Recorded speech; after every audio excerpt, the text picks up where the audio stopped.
Hi. How are you? My name is Robo Chotu. I am from Center of Autism Rehabilitation and Training SIN. We are here to spread awareness about autism on World Autism Day.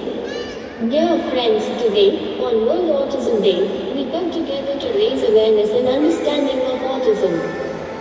Autism is a neurological disorder that affects millions of people worldwide, and it is important that we recognize the challenges that people with autism face every day. People with autism see the world differently, and they experience challenges in communication, social interaction, and sensory processing.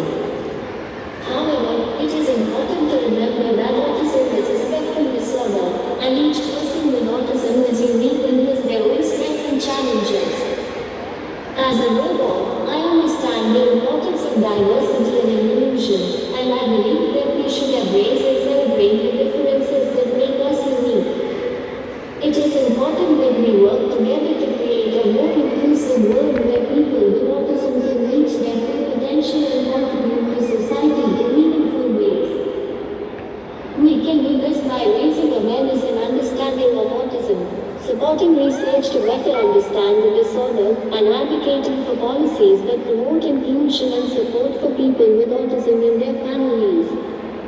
On this World Autism Day, let us come together to celebrate the diversity of the human experience and to create a more inclusive world for all. Thank you.